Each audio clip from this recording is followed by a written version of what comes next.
Welcome to The Explainer.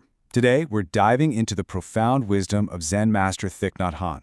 We're going to use his incredible book, The Heart of the Buddhist Teaching, as our guide to tackle one of life's most fundamental questions. How do we actually deal with suffering? And right off the bat, the Buddha himself sets the stage with this single powerful line. This isn't about pretending pain doesn't exist. Not at all. It's about looking it straight in the eye, understanding where it comes from, and then transforming it. Okay, so let's get right into it. To even begin to understand that transformation, we first have to get a handle on what the Buddha really meant by suffering. And, it might not be what you think. Now, the Buddha wasn't a pessimist. He was a realist. He looked around and saw a universal truth, that pain, sorrow, and anxiety are just part of being human. That's the first noble truth. It's not some gloomy judgment.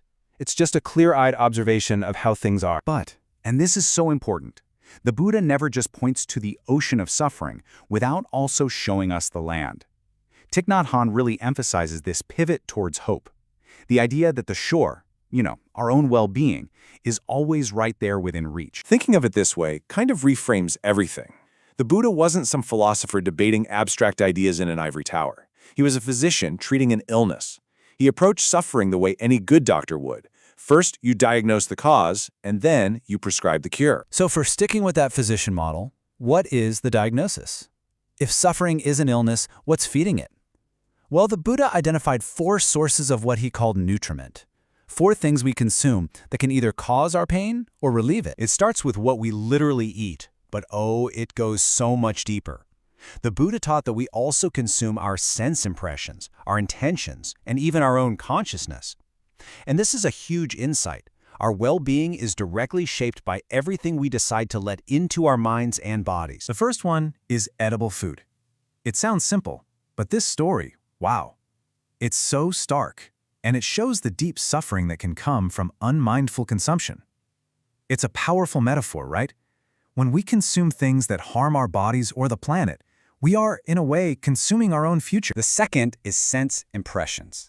Just like this poor cow, we are constantly bombarded with images, sounds, and information. If we're not careful, we end up ingesting all this toxic media and conversation that just feeds our fear, our anger, and our despair. Third up is volition. That's basically our will, our deepest intentions.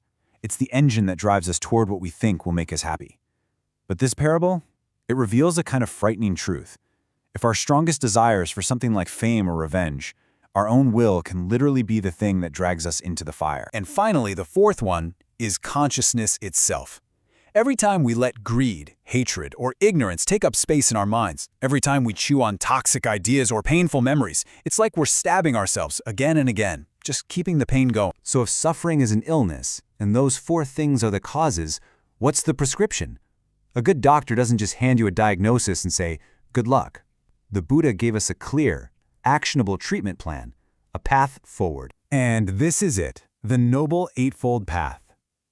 Now, try not to see this as a strict to-do list or a set of rigid rules. It's better to think of it as 8 interconnected areas of your life that you can cultivate. It's a whole life approach that, when you practice it all together, guides you toward genuine well-being. And this part is the real key to understanding the path. The 8 limbs aren't separate steps you climb one after another.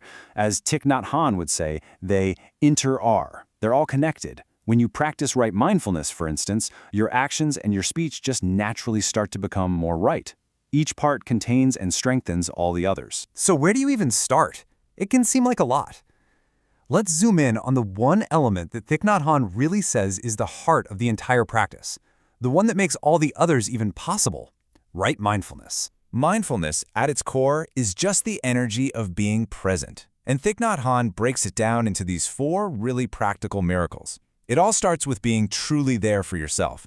From there, you can be present for other people, you can truly see and nourish them, and ultimately, you can help ease their pain. And this is mindfulness in the real world. It's not some mystical state you have to go find on a mountaintop. It's about bringing your full, undivided attention to whatever you're doing right now. And when you do that, suddenly, even a mundane chore like washing dishes can become a moment of peace, maybe even joy. So where does this path ultimately lead?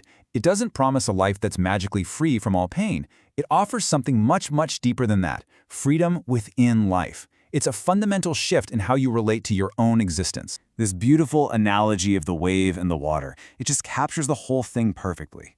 Most of us live our lives like a single wave, right? We see ourselves as separate, and we're scared of our beginning and our end. But if that wave could just look deeply, it would realize it has always been water. When we can touch that reality in ourselves, our fear of birth and death just starts to dissolve. This state of freedom, it has a name, Nirvana. And it's not some kind of heaven you go to after you die. It's the complete silencing of all concepts. It's the incredible relief that comes when you're no longer trapped by your own rigid ideas of self and other, of birth and death. It's the experience of touching the water while you're still a wave. And that brings us to our final thought. The teachings are tools. They're a raft to get you to the other shore.